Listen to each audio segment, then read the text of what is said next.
The days are longer, the calendar is filling up, and I want to feel as good as this beautiful summer weather. That's why I've been loving Groons. It's one daily pack of gummies that covers my greens, vitamins, and minerals, and even has 6 grams of prebiotic fiber. So I don't need to juggle a complicated wellness routine on top of everything else. They taste amazing.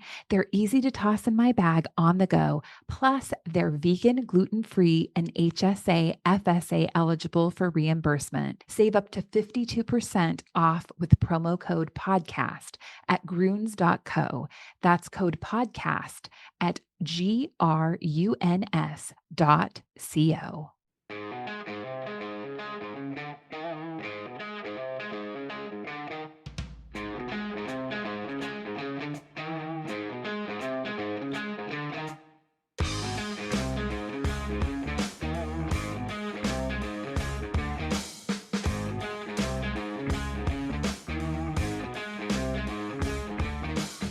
We are back on a Minnesota Wild season-ending edition of Wooden Sticks, and as always is the case, we are recording from the Aquarius Home Services studio. Gotta love Aquarius.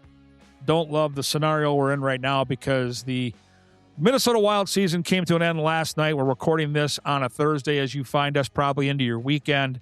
Do appreciate all the patronage here throughout the year, listening to the show, all the great messages on social media. Yeah, it's disappointing.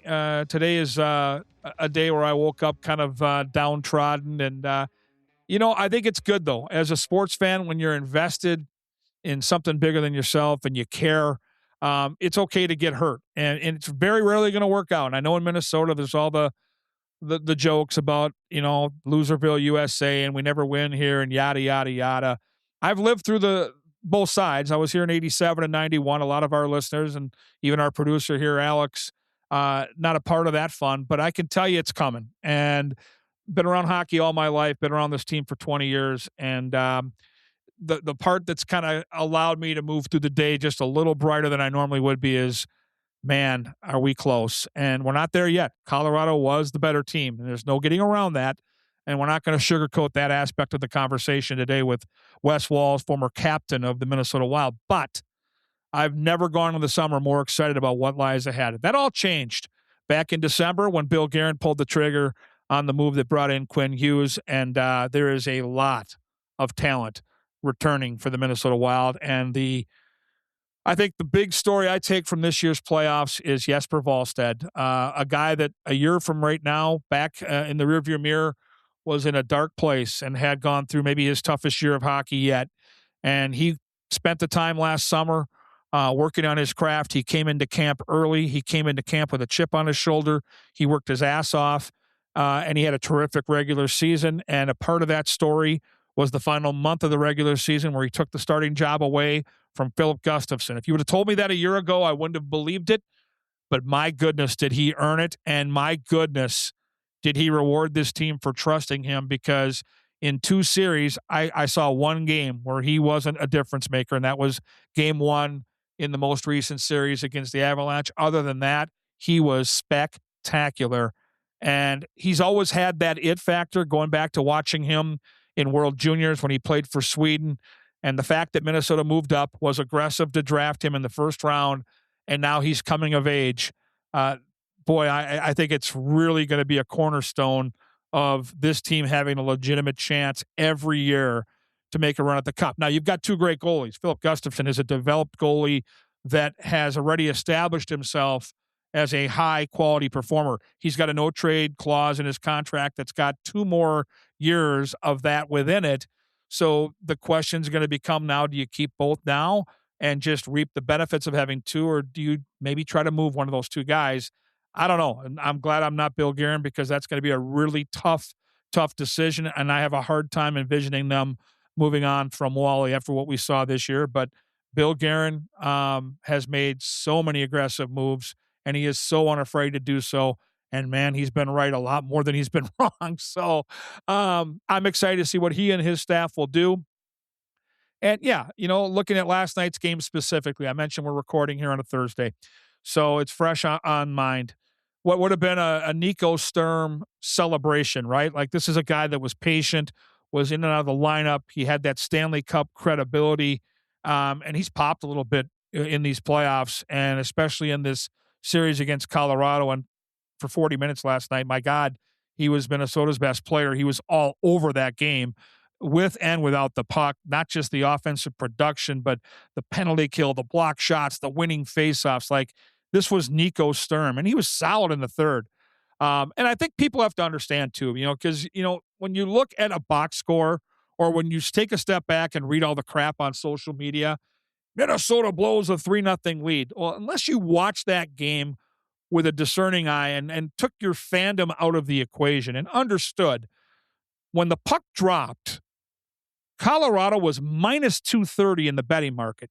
To put that into football terms, 8, 9, 10-point favorite. So they were a huge favorite in that hockey game. Minnesota came out and barnstormed them. They built that 3-0 lead.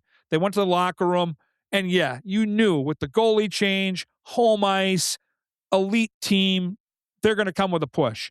And so Minnesota did their very best to maintain control of that hockey game. And as I was watching that period, I was thinking to myself, I was texting my hockey-loving buddies, they can just get out leading by at least 2. They've got this. And they found a way to get to the locker room down 3-1. And to Minnesota's credit, they came out in the third period, and Jacques Lemaire, wherever he was watching that game, was probably blushing because they took a page out of his playbook. The middle of the rink was clogged up. The neutral zone was not available. They forced Colorado into chipping the puck. They didn't let them get their forecheck going. Most importantly, they were physical and didn't take penalties. And now you're 16 minutes into this period, and you've still got a 3-1 lead. Now, this is what happens when you play the best of the best. If you make a little tiny mistake that the average hockey fan probably doesn't even understand, if you ice a puck in a situation late in the period when you're tired and you have to go back and can't change and defend a team that now can put their fresh bodies out there, you can get exposed. And that one sequence, off an icing and a defensive zone faceoff, made it a 3-2 game. And you look up at the clock, and that building's going bananas, and it's 3-2, and Colorado's got their juices back, and their crowd's into the game, and you got a great coach in Bednar, and you've got Nathan MacKinnon staring you down. The Wild dodged them for a while. They hung in there for a couple of shifts, but you knew it was coming. You knew there was trouble brewing. And that final play, listen, when you're down a man, whether it's a penalty kill or if it's a 6-on-5, which that was, at some point you got to pick your poison. As a team, you're not going to be able to take everything away. And Colorado really, on that sequence, had shrunk the attacking zone. So now it's the top of the circles and down. And you've got bodies all around that blue paint. So now the goalie's got to cheat back. The D have to cover the weak side. Middleton's got to take away the bumper play in the slot. And so from 30 feet out, you're going to say, you know what? We're going to let him shoot that puck. I know it's Nathan MacKinnon. I know he's all worldly, but we're going to let him shoot that puck. And if he beats us, he beats us. And if you're Wallstead, you're there, you're in position, and you got to crouch down a little bit. You can't get out on your angle because you've got a weak side player and a player on the blue paint right in front of you that if you cough up a rebound, you're beat. So you've got to cheat back. And you're going to give them 2 or 3 inches over your short side shoulder because you've got to be ready. Because 9 out of 10 players are going to shoot that puck off your left pad, and they're going to look for either a clean play through traffic or a rebound. And he beat him short side. He had a 3-inch window. He put the damn puck right there. You could give him and he's elite. To pick a player in the league, give him 100 pucks in practice. Put up a board, give him 3 inches in that top corner. I bet 2 don't go in. But he got that one home. And that's why he's Nathan MacKinnon. Minute and change to go, boom, back of the net. Now you're in big trouble, right? Because now they're back. Crowd, team, the whole bit, momentum. 3-0's gone. It's 3-3. All that being said, and this is the part that probably stings the most, Minnesota has 2 odd number situations in the first 3 minutes of that overtime. McCarron gets tied up by a pass that just was just a little behind, and you're going at full speed. It's hard to adjust, and he couldn't get anything on that play where he's got the whole net. If that puck is on his tape, it's the game over. And then a lot of we talked about the Kaprizov and Boldy situation where Kirill tried for the absolute impossible east-west pass that, if it's on Boldy's tape, it's in the back of the net. We've seen them as recent as last year against Vegas and the playoff series they had make that play count. But shoot the puck, buddy. Shoot the puck, because if you're playing a team like Colorado, they're the best transition team in the league. And if you don't connect on that pass, you and Boldy are going the wrong way. They're going the right way, and you may never get the chance again. And that's exactly what happened. Easy for us to say, right? If you played the game, you know that in the moment you make the best play available for your team. And Kirill tried to make that incredible pass, and it got broken up. And here we are. So Wes Walz today will break it all down from a completely different perspective than mine. This guy knows more about hockey than most, and he's incredibly good at putting things in perspective. Not just the game last night, not just the 2 playoff series we watched, but what lies ahead. I can't wait to hear what Wes thinks about this summer, Quinn Hughes, and where everything is going for the Minnesota Wild. So you picked a great day to tune in to Wooden Sticks here on the Talk North Podcast Network. So let's talk about our sponsors, and I'll start with my dear friend John Schweitz, and of course, Minnesota Masonic Charities. Today, I want to talk a little bit about the Minnesota Masonic Charities. When you think about the Masons, I get it. You think about the funny hats, those pancake breakfasts, which are phenomenal. But my dear friend John Schweitz and I have chatted about this, and it's so much more than that. They've got the Masonic Home over in Bloomington. They've got the hospital for the children over at the U of M. They are the largest fraternal organization in terms of charitable needs in our country, and they deserve a ton of recognition. So thank you, Minnesota Masonic Charities, for all you do and for supporting us over here at Talk North, and a special thanks to my good friend, John Schweitz. Yeah, on the show, we're all about trying to garner new friends to the program, and if you want to be a part of it, ping me on my social media account, Twitter at Gorgomatic21, and our newest partner on Wooden Sticks is Lucy Nicotine Pouches. Really appreciate their great support. Hi, guys. This is Kevin Gorg, and lately I've been hearing from a lot of friends about a product called Lucy. Lucy makes premium tobacco-free nicotine pouches in a range of flavors and strengths, so you can find something that fits exactly what you like. One thing that really sets Lucy apart is the flavor experience, especially with Lucy Breakers. They feature a flavor capsule inside the pouch that you crack whenever you want for an extra burst of flavor. It's a different kind of experience, and it's that on-demand flavor that makes Lucy stand out. And right now, you can get 20% off your first order at lucy.co/wooden sticks with the promo code Wooden Sticks. And if you'd rather pick up some today, use their store locator. Find a Lucy near you. And now, folks, the fine print. Lucy products are only for adults of a legal age, and every customer is age verified. Warning, this product contains nicotine, and nicotine is an addictive chemical. Of course, we've got to thank our friends at Onyx Fish and Onyx Maps. If you like to hunt or fish, I highly recommend checking out onyxmaps.com. Check it out for onyxmaps.com/hunt or onyxmaps.com/fish. Stop fishing the same lake because it's the only one you know. Onyx Fish lets you filter lakes by species, abundance, trophy, and keeper potential so you can make a smarter call on where to spend your Saturday before you ever hitch up the trailer. It's only $34.99 for the year, less than a spool of good braid. Download Onyx Fish on the App Store or go to onyxmaps.com/fish and fish smarter this season. And last but not least, Lexus of Wayzata and Maplewood. Up next, the captain, Wes Walz, will analyze the Minnesota Wild and what lies ahead.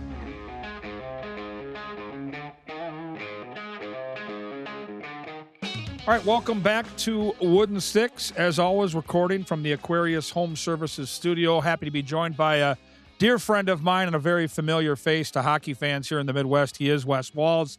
Wes, thanks for being on the show. KG, great to be with you, but not that great under these circumstances right now. That was a tough one to take, obviously, last night, especially the way it played out. Being up by a couple goals, understanding and recognizing that if we, get that game to the finish line last night, KG, that we had a chance to come home and maybe extend the series. So that was a tough one.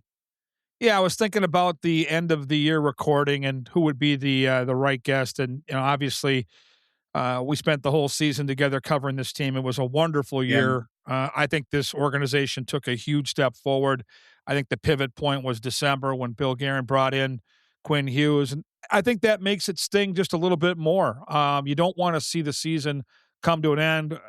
I don't know if the Wild were going to come back and win the series, but I do know having a Friday night in St. Paul, Game 6, a little juice in the series. Kale McCarr a little banged up. It just felt like an opportunity that the Wild are going to regret letting go. And I will tell you, the second period last night, as we record here on a Thursday, was tough. You knew that the Avalanche were going to come with a push. They did. Minnesota was back on their heels. You've got that long change, but leaving the period up 3-1, I still felt pretty confident, and I liked most of the third period. What did you see? Yeah, Friday night would have been amazing. I was looking forward to seeing you in those goggles and flippers or whatever they had. They were going to have you up the stage with Carts and Al, but yeah, I felt honestly it kind of played out. It sort of played out the whole game, kind of exactly the way I felt it was going to, except for the very end. Getting up 3-0. Um, in the first period, the Wild come ready to play. Obviously, second period, I think we all knew that they were going to put the pedal down and it was going to be tough to hang on. And I'm sorry, it was 3-1 after the first period, but I felt, as much time as the Wild spend in their own zone in the second period, and I know this from my own experience, KG, because some of those Wild teams, even in '03, when we knew other teams were making pushes, KG, there were times when it didn't really matter how we played against top teams. They were going to push and they were going to be in our zone. Yep. And we just needed to stay patient. Some of those older teams that I played on. And I think the Wild, they played smart. Yes, they were in their own zone, but they weren't giving up a whole bunch of high quality chances. They played, obviously Colorado had a huge push, but they played a very smart, efficient second period. They were able to get out of that period up 2 goals. And the fact that they got up 2 goals, I knew going into the third that Colorado was going to go back in that locker room and say, I can't believe we're still chasing this game by 2 goals. And I knew that the tide was going to turn a little bit in the third. And I thought the Wild played unbelievable in the third period. The way they skated, they didn't really make a whole lot of mistakes with the puck. Simple, direct. Whenever they couldn't make a direct pass, KG, they just put pucks in areas where they could just go chase it down. They just played smart. And then obviously the last, the last 5 minutes or 7 minutes, whenever they scored, I know you had referenced, and a few people have actually referenced the play in the neutral zone where Ryan Hartman didn't quite get to the red line, kind of gave them a little bit of momentum, where they won the face-off and they were able to score to make it 3-2, kind of got their crowd into it and stuff. But let's not forget little plays like that Ryan Hartman made happened all many times during the course of that game. So yeah, they obviously they got a lot of momentum from that 3-2 goal, and then yeah, I just I mean I was as stunned as every other Wild player when that puck went over Wallsted's shoulder to make it from McKinnon to make it 3-3. I mean I was just stunned. I almost couldn't believe what I just saw, especially that game was pretty much over. So there's no question right now, KG, in Wildland, it hurts just because of what could have been. And I know you referenced the fact that Kale McCarr looked like he was playing on with a half an upper body right there with his shoulder hanging on. Who knows if he dresses for Game 6 and how valuable he could have been to the Colorado Avalanche going forward. That could have tipped the scales as well too. But what could have been is over. The series is over. Still, in my opinion, throughout the 5 games, I thought Colorado was the most consistent team. Too many highs and lows in the second series against Colorado for me. And I still go back to Game 1, and I understand the Wild come off a very emotional series against the Dallas Stars. There'd been so much talk about getting to the second round, the relief. Of course, there was a lot of relief there with the Wild and the players. But Game 1 for me is still just a huge killer. I know we scored 6 goals, but I don't care when you give up 8. They just weren't ready to play the right way, and I really felt the way Colorado played in Game 1, that was the game to get, and we weren't ready to play the right way. We didn't play physical. We didn't come out and try to run them out of the building. like we did in game one against Dallas, and it came back to bite us.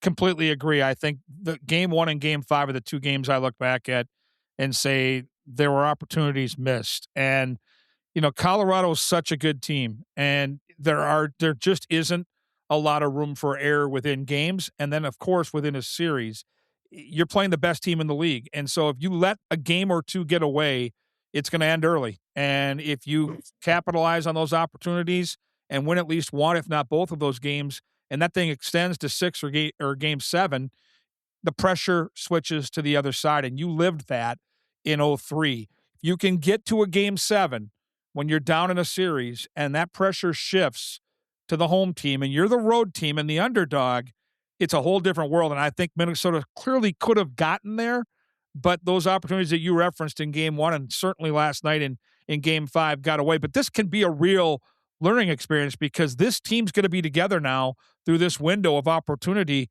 for 4, 5, 6 years. And I feel like, Wes, there's enough there right now where after watching these two series, they're good enough to make a run. Yeah, they are, KG. I know Wild fans are disappointed and, spent a little bit of time scouring around on social media only for a while because people were hurting, especially I early know. last night. Pretty much just put my phone away for 24 hours. But, you know, with all due respect to all the teams that, all the players and teams in Wild history, even the '03 team, I mean, we've never seen anything like this, the team that we just put on the ice. That move to get Quinn Hughes obviously was just a complete game changer for the organization. And, you know, yeah, I mean, we talked about this before the playoffs started. The last 12, 15 games of the season, the way Quinn Hughes and Brock Faber, obviously we saw the numbers and what they were doing offensively. My biggest concern going into the playoffs with those two, and especially Quinn, uh, was how was Quinn going to be able to defend the top lines around the NHL and stuff? And was there going to be 100% buy-in? And, for me, KG, there was 100% buy-in. 11, 12 games in the playoffs, however many we played. I couldn't believe, um, I couldn't believe the buy-in around the front of the net, getting his nose dirty. He took his game to another level that I hadn't seen before, and that guy's worth every penny that he's paid. And, having him in the mix right now, I mean, obviously, we don't know what's going to happen as far as whether he's going to sign this summer or whatever, but having him in the mix just changes the whole dynamic of the organization. And yeah, the future is definitely bright for this organization. There's no question about that. Yeah, I've been asked a little bit today. I've got a lot of hockey loving buddies I grew up with that played and coached the game about Quinn Hughes specifically, and can the Wild re-sign him? I have no doubts. Like, I just seen how well he's meshed with this team, how much he enjoys playing with Brock Faber and Kirill Kaprizov and Matt Boldy, those high-end players, and then just how he's kind of left alone here in the Twin Cities. And, Vancouver's a wonderful place. It's beautiful, but they're like the Green Bay Packers in that market where that team is everything. And so when he's at the grocery store, it's news. When he's leaving practice or on a date, it's news. That doesn't happen in the Twin Cities. And getting to know him, Wes, and we've had a chance to be around practice and talk to him in the locker room and see him on the road. He doesn't want to have people in his business. He kind of wants to do his own thing. And so I have no fear. Like, he's not going anywhere. I think Billy will get him locked up. I wouldn't be shocked if it's a longer term deal and down the road. I think there'll be opportunities to see one or both of his brothers certainly get a look here from the Minnesota Wild. It's exciting to have a team that has these facilities, that has the star power this team has, and has the juice right now. You hit the nail on the head. You've been here from day one. I don't know that we've ever been in a better position as an organization than the Wild are right now. So last night sucks, but the future Yeah. is so bright right now.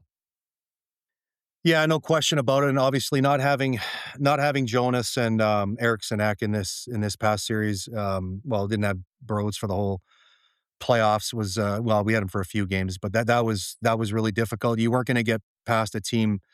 I mean, everything would have had to really fall into place. You had to play perfect pretty much every night. But yeah, the Quinn Hughes situation, obviously that's going to be the A topic during the summer. And I know you sound pretty optimistic. I feel like we talked about this with Kirill Kaprizov trying to get him signed last summer, and that went down to the last minute, KG. So you just never know, bud. I'm just promise you, you just never, ever know. But I would agree with you 100% about Quinn and his personality. You spent a little bit more time around the locker room and traveling with the team than I did this winter, so you got a chance to know how he like what makes him tick. And he is not a guy that likes to be front and center. And being a captain of a Canadian in a Canadian market is crazy. I grew up in Calgary. I played in a Calgary market for a couple years. It's different, and obviously with Quinn looking around, seeing the type of players you get to play with, and just looking across at number 7, um, if you get a chance to look at across at number 7 for the next 7 or 8 years now, I can just take off and do whatever I want to do, Quinn Hughes, because I know Brock Faber's always going to be back. That makes for a lot of fun hockey, but it'll be interesting to see how it all plays out. Let's hope that at some point before the season, Quinn Hughes decides to sign with the Minnesota Wild, because KG, let's be honest, if that doesn't happen before the start of the season, then it's time to get a little bit concerned, obviously. And but I can't envision this team without Quinn Hughes right now, and obviously our fans want to get him signed. So we'll see how it all plays out. So let's talk about the summer a little bit, because the Quinn Hughes is at the top of Bill Guerin's to-do list, and Billy's done a wonderful job putting this team together. He's got a really good chance to be voted general manager of the year, and I think he's certainly worthy of that accolade. But now he's got a summer where it's very pivotal, it's very critical that the moves he makes keeps this team not only relevant, but in a position to beat the Dallases, the Colorados, and everybody else in the best division in hockey. So outside of Quinn Hughes, as you kind of dissect this roster, what are some things that should be on the wish list of the Minnesota Wild? Well, I mean, listen, the number 1 center, that's the elephant in the room. And I couldn't agree more with potentially going out and trying to get a number 1 center to play with Kirill Kaprizov. We haven't had one. I mean, Eriksson Ek's a great player for sure, and very close to a number 1 center. But I would consider him an incredible number 2 center. And so that has to be front and center. You're looking at the 2 teams that we just played, KG, in the playoffs. That's who you got to get past. We just lived it with the Colorado Avalanche. We need an extra piece. We do. We need an extra piece. I know some of the folks the last couple games, Kirill kind of got quiet again. He had one shot, I think, in game 4, and I don't think he had one in game 5 last night. And he looked tired last night, KG. He just did. I don't know if it was the altitude, the amount of hockey that he's played, 23, 24 minutes a game. He looked tired. And when you don't have a number 1 center, KG, you got to carry the mail everywhere. Like defensively, you got to carry the puck up the ice. You don't have that centerman that can control the play and hang on to pucks in the corner, and it makes it difficult. So listen, we know Billy. He's got a big bat, man. He's swinging. We know this summer it won't be from lack of trying if it doesn't get done. It's going to be in the trade market. That's the only way I really envision anything happening. That would have to include, if you're going to bring in a number 1 center, one of the 2 goaltenders. I don't know how it's going to play out. Gus has got a no trade clause in his contract. Obviously, Wally has stepped up to the plate and had an unbelievable playoff run. Not just playoff run. Wally, the last month of the season, basically took over the number 1 goaltending situation from Gus the last 2 months. I think that's pretty fair to say. So the Wild have some other nice pieces. Obviously, the Urov kid, I still think he's got a chance to be a wonderful hockey player. Charlie Strammel at Michigan State had a great winter out there too. So there's some nice pieces as well. So we'll see how Billy looks at this situation, and it's going to be an interesting summer, because I do think with the cap and the amount of money that teams can spend, I think they're going to be signing a lot of their players because they have money built in. I think if any team wants to make a move to try to improve their team over the summer, it's going to have to be through the trade market, and the Wild are going to be no different, KG. I think the goalie situation to me is the most fascinating part of the offseason. And Bill Guerin probably had a lot of teams calling at the trade deadline. And I know Jesper Wallsted's name was really talked about a lot from hockey pundits all over North America. Bill Guerin took the high road, and it paid off. And I think we've seen now how good this kid can be. You mentioned the no trade clause. I think there's a conversation that can be had with a guy like Gustafson if the right trade offer comes. I keep thinking of the Oilers, man. Like Edmonton fired their coach today, Chris Knobloch. They're going to go on a big name, and they've got this window that's maybe starting to close a little bit with these unbelievably offensively gifted players up top. Yeah. Maybe you can make a deal where you get a guy that can be a top six guy like a Nugent Hopkins and move Gus. I don't know. And I love Gus, and I love having two great goalies. I just don't know if it's a luxury you can afford to have when you need that frontline center. Yeah, it's there's going to be a lot of different speculation during the summer how this all plays out. I couldn't agree with you more, KG. It's like you're reading my mind. The Oilers is the first thing that popped into my head. But again, when you negotiate no trade clauses and no movement clauses, like that's a clause that, you know, who knows? Maybe he's got a young child, KG. You know what it's like. We saw Colton Parayko, turn down an opportunity to go to the Buffalo Sabres because he loved it in St. Louis. Some guys just want to be where they want to be. So this is going to be, having two goalies obviously was incredible. It was a big reason why the Wild were where they were. But it's going to be interesting to me to see if Gus does come back next year. How hard does he train this summer? His new contract is going to be kicking in. Like, is he just going to wave the white flag and say, well, Wally's our number one and I'm going to probably play 35, 40 games. How hard is he going to train during the summer? I don't know how this is all going to play out. All I know is that watching Jesper Wallstedt and the way he goes about his business playing that position, he's a guy that wants to be there. He's continuing to grow as a player. You could see the team, how much trust and belief they have in that young man and how driven he is to be a great goaltender. And so, yeah, it is. Yeah, I just, KG, do you envision the Wild being able to get a true number one center without moving one of the two? Like, can it possibly happen with the other assets we have? We don't have enough, do we? No, we don't. And, that's, to me, that's the underlying story is when you make the move, and he had to make that move to bring Quinn Hughes in. There's no looking Yeah. back. It was a fantastic move, but you lost three young players with tremendous upside and a first-round draft pick. So a lot of those chips have been moved.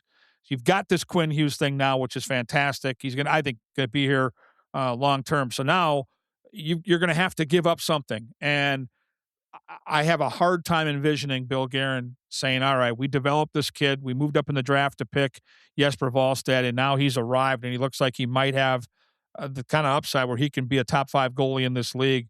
Now I'm going to move him. I don't know if you can do that. Gus, maybe you have to wait 2 years. I don't know, but you mentioned Charlie Stramel from Michigan State, and he's not going to be able to step in and be a frontline center right now, but he is certainly a chip. And you've got other young players in your system where you're going to have to sacrifice 6, 8, 10 years down the road to get something that can help you right now, because this team right now is ready to win, and they showed that in these two series. They're very close.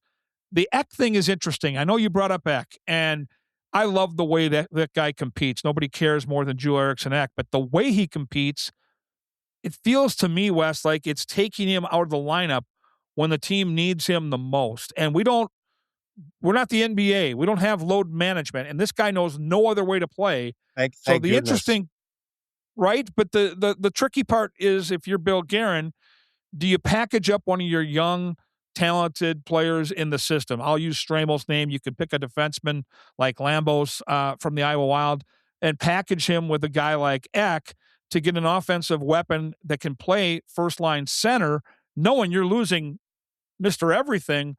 But the last couple years in the playoffs, because he plays that way, you don't get to use him anyway.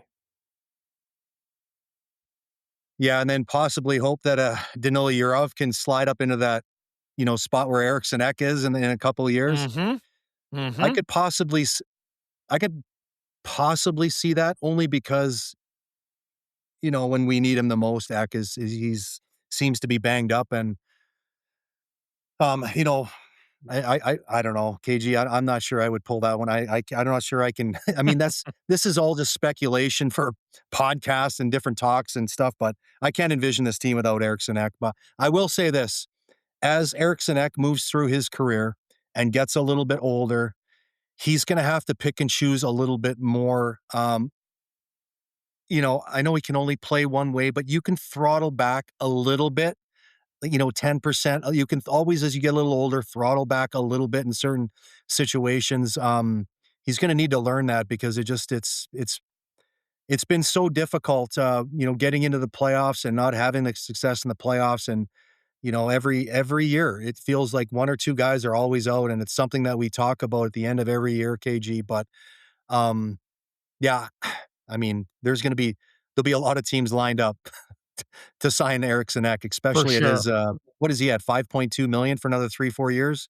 He's got a great team-friendly contract. Yeah, He's there's so a much value machine. in that, KG. There's so much value in that, I know. especially if you're looking at another team that is cap strapped and you can you don't have to spend $9 million. You can get a player like that for 5 million. Something to think about, KG, because listen, every stone is going to be turned over, bud. Billy Guerin and his group are going to look at everything.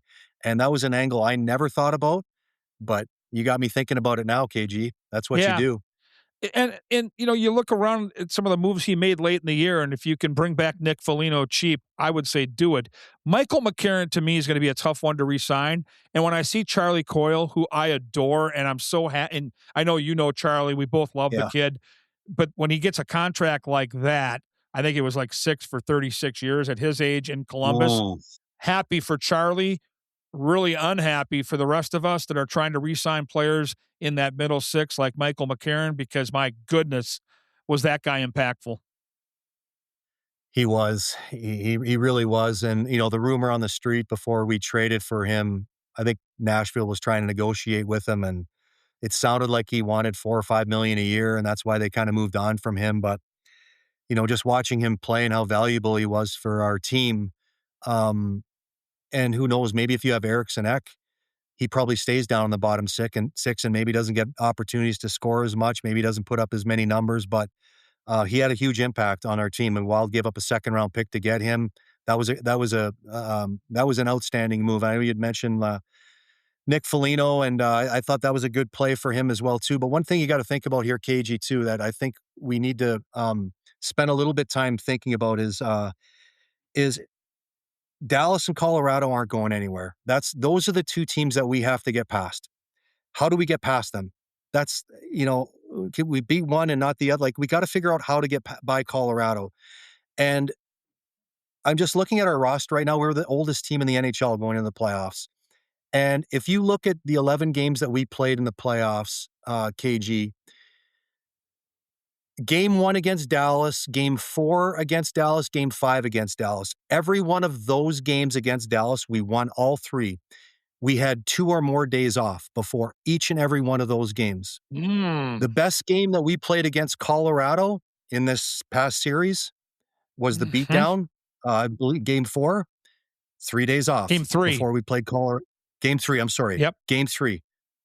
2 or 3 days off again. And we laid a beating on them. And then all the other games were 1 day in between. The recovery, you could see we didn't have the same jump. How do we get by Colorado, KG? We can't, you know what I'm saying? I understand what you're saying, but are there younger players out there that can fly around? Like, I don't know. And listen, I love Mick Foligno. I love what he brought to the table. I love what Matt Zuccarello brings to the table. Zach Bogosian willing to do anything for his teammates. But, in my opinion, going forward, looking at the games that I just told you, KG, we were 4-0 in the playoffs when we had more than 2 days rest, 4-0. And it's something that we got to think about, because we're going to be staring the Colorado Avalanche, right? We're going to be looking at their forehead for the next 4 or 5 years. Yes, we got to add a couple more pieces for sure. But for me, it's something that we got to think about internally. So it'll be interesting to see how the team looks at that situation. But if you're asking me, which you were, that would be one area that I would be a little bit concerned with, especially because we've got to get, if Colorado was in a different division, I might say something different, but we're going to be staring them and we're going to be looking them in the eye here for the next few years. And you make a great point. I hadn't thought about the rest thing because more often than not in the NHL, you don't get those extra days. That it was abnormal this year from what we've seen in the past. Normally it's that cadence where it's I know. game, off day, game, and that's how it's probably going to be moving forward, which magnifies your point, which means part of the challenge, yes, is to get better for Bill Guerin, but part of the challenge is to get a little younger. And so can you develop Damon Hunt to a place where you actually trust him? I mentioned Carson Lambos' name. You mentioned Yurov. These are players that, if this team's going to continue to climb and that upward trajectory, they've got to develop what they've got right now. And Yurov to me is super intriguing. I watched players like Mikko Koivu when they were young. You did too. I watched Joel Eriksson Ek when they were young and green. This kid's giving me a very similar vibe where he could be long term a really good second line center for many, many years. He's super responsible, but that kid's got offensive upside. He does. Eriksson Ek, I don't think his first 4 years in the league, KG, I don't think he scored more than 8 goals. Um, and I remember myself thinking, "Oh, man, we should think about moving this guy." I was completely wrong on that guy. I would have probably moved him after his 3rd year, to be perfectly honest with you. I didn't see that upside. But he had a track record, KG. I don't know if you remember the World Juniors that he played in. I believe, I'm not sure if they won the gold medal or not, but I think he led that tournament in goals. He had 7 goals in that tournament. You look at Danila Yurov in the KHL, he's got a track record of scoring. Like, you wouldn't say that he's got a great opportunity to be a number 2 center in the NHL if he's got no track record of scoring more than 15 goals. Like for instance, Charlie Coyle. We know what he's going to be. He never scored more than 20 goals in college or any like. But Danila Yurov put up huge numbers over in the KHL against men. He just needs a little bit of confidence.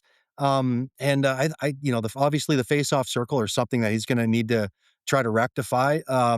But he's got an incredible upside. I agree. We talked about Michael McCarron earlier, right-handed face-off guy. Can Charlie Stramel come in and do what McCarron did for us, and then you don't have to go out and spend $4 million. You've got an $800 or $1 million player, though, and then now all of a sudden maybe you can go out and give Quinn Hughes his $15 million a year, and then you can go find a centerman and maybe spend a little bit more money if you can bring guys like Stramel in to keep those numbers down, and plus you're getting younger.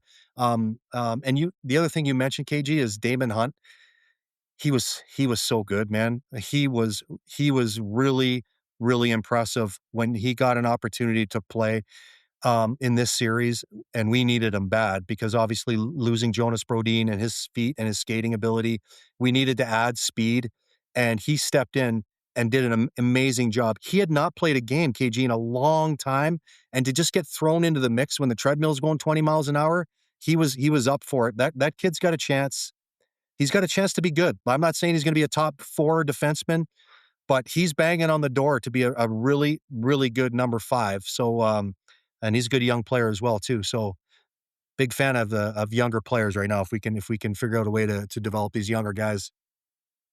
All right, we're going to close the book on this conversation by segueing into what we cheer for next, because we've still got some great Stanley Cup playoff hockey left. I'm going to leave Anaheim and Vegas out of this question. If you need to circle back to them, I'm cool with that. But of the teams remaining, Colorado, there's the Brent Burns angle, who I know is a player near and dear to a lot of us here in this market from when he played with the Wild. He's a great guy. He's an Iron Man, and he's got a chance to win his cup with this team. I look at the angle on Buffalo, their market a lot like ours in Minnesota, where they've been beat down for years, and now they've got this fun team. Our angle, of course, with Jason Zucker and Jordan Greenway, and even to a degree, Alex Tuck. And then I look at Martin St. Louis, who, by the way, just seems like a coach that's pushing all the right buttons. Cole Caulfield, Midwest guy that played in the Big Ten at Wisconsin. So for you, Wes, as you sit back and now, without having to be nervous and, like me, all the anxiety that goes with watching our favorite team, is there a team you're going to latch onto? Is there a storyline that might make you happy? If it's not the Wild, you'd be okay if this team wins, and who would that be? Well, you brought up a whole bunch of different angles, and the Brent Burns angle is obviously near and dear to my heart. Played with him for a couple years there in the early years with the Wild. But if I had to pick one team that I'm pulling for, my youngest son, Rexon, is, and you interviewed him at Hockey Day, Minnesota. Yes. He's a huge, huge Montreal Canadian fan, and he loves himself some Cole Caulfield, that boy. And so The only series that we're pretty much watching outside anytime the Wild's playing is the Montreal Canadian games. It's on all the time. He's glued to it, so I'm watching a lot of Montreal Canadian games right now. Marty St. Louis, when I was coaching in Tampa, he was a player there. I had a chance to be around him. Doesn't surprise me one bit that he's turned out to be the coach that he is, because let me just say this about Marty. He had a lot of interesting ideas and wasn't afraid to share them in our coaches' room when I was in Tampa there. So he's got a mind that works different than most other guys. He's very articulate. He's a very even keel guy, but a very strong presence in the locker room. So Montreal Canadiens for me are the team that I'm pulling for right now, and the fact that I'm Canadian and born in Calgary and all that It stuff. would be cool. And yeah, and I was in 1993 the last time the Canadians won the cup, or even a Canadian Yep. market for that matter. So we got close in the Canadian market the last couple of years with the Oilers coming up short. And I do spend a little bit of time back in British Columbia during the NHL finals. So I'm in Canada at the time, and I can tell you the country the last couple of years has gone crazy cheering for the Oilers. Would be nice to see if the Montreal Canadiens could go on a run as well. Great answer. Well, Wes, awesome job all year. Love working with you. Love your Yeah, me too, passion. Your KG. I love you knowledge too. is Thank you. second to none, man. Honestly, I just love it so much. And we'll obviously stay in touch here throughout the summer. But for all of our listeners here, I know you've been on a few times and really appreciate you taking the time. KG, anytime you call me, I'll be there, bud. I really appreciate it. And next year, the Wild fans, just hang around, bud. Hang around. It's coming. It's going to be an interesting summer. I'm interested to see what Billy does here, and brighter days going forward. That is Wes Walz, the former captain of the Minnesota Wild. I will be back after a quick break to put a bow on this week's edition of the show.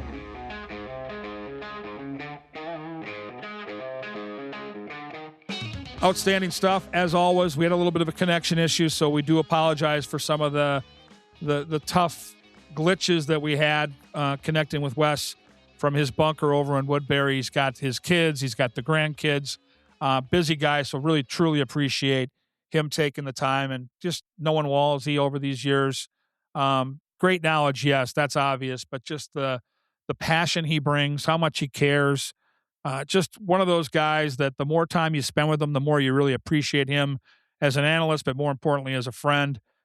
I just love the guy and really appreciate him taking the time today to put things in perspective for all of us as we get ready to segue into a summer that should be quite impactful for the Minnesota Wild. Wes talked about the Montreal Canadiens.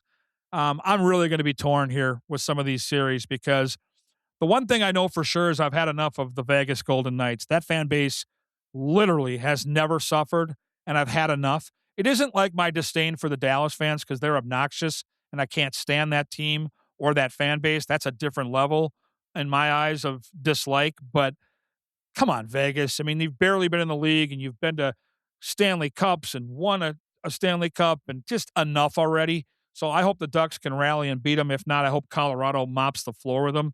And I think that's possible. If Cale Makar can get back to healthy, he was banged up within that game 5 against the Wild, but if he can get back to good health, I have a hard time seeing them be able to keep up with the speed of the Avalanche. So I'm going to cheer for Brent Burns specifically on the west side because I've known Burnsy for 2 decades. He's an absolute piece of work. He's been great to me. We've done some cool stuff away from the rink. Got a chance to see his reptile collection years ago. He gave me the gourmet shot right in the package out in San Jose a couple years ago at the instruction of my dear friend John Stroh, our longtime producer on the broadcast side with Minnesota Wild Hockey. So, yeah, Burns'd be really cool. He's fitting and worthy of a Stanley Cup with the way he's played the game. When you play in 1,000 straight games, you're more than just a hockey player. You're an absolute warrior. I love the guy. So that's probably at the top of my list. But, you know, honestly, the story in Buffalo is pretty cool. I love the big rig. I love Jordan Greenway. Jason Zucker, another one of my favorites who I covered back when he was a college player at DU with the Pioneers. And I like Alex Tuck. I think he's a super player, great kid. So the Buffalo fan base like ours, long suffering. So that would be cool. You know, but Wes made a great point. You know, one thing I learned in my 20 years of travel is you don't spend too many bad minutes with people north of the border. Canadian folks are unbelievably nice, generous, just so welcoming when we come to their country. And like all of us here in the state of hockey, they just love the game. If you like people that love hockey and love to drink beer, then go to Canada, because those folks are second to none. The fact that there has not been a Stanley Cup winner from Canada since 1993, that story would be pretty damn cool too. So in order, I'm cheering for Bernsey, Buffalo, Montreal. Those are the dogs I've got left in the fight. It won't be anything like that Wild Stanley Cup run, which, by the way, is coming. The window is open. We are ready for business. Bill Guerin's dealing. Mark this down, whatever you want to do. But in the next 3, 4, 5 years, this team is going to make a run. They are going to get to the Cup. I think they're going to bring the whole thing down. But let's just let it play out. It's a great roster right now. Young talent, veterans that can contribute on a nightly basis. Love the coaching staff. I think John Hines does a terrific job. I'm all in, and that's why today, honestly, stings just a little bit more. I had a chance to converse via text with one of the leaders in that locker room, and I won't mention his name, but I will tell you the feeling that you have as a fan, the emptiness right now, the sadness, times it by 1,000. That's where they're at right now. Last night was devastating for them. They truly believe they were going to come back and win that series. I truly believe that learning lesson, letting maybe a game or two get away, like game 1 and game 5, will only make them better down the road. And this group is different. And I can tell you from being around them, from traveling with them, there is something special with this bunch of dudes. And I think there are better days ahead. So I'll leave you with that. And remind you one more time that you can interact with me throughout the summer on X via @Gorgamatic21. And if you feel like getting outside and enjoying some good fun, Canterbury Park opens next week, Saturday, May the 23rd, opening night at Canterbury. The horses are back. Paul Allen on lead vocals, 5 o'clock first post, CanterburyPark.com. Come see me in the paddock. We'll talk Wild hockey. We'll celebrate who's ever going on that cup run, but I'll be out there all summer, and you should be too. Thanks for listening. Once again, this is Wooden Sticks here on the Talk North Podcast Network.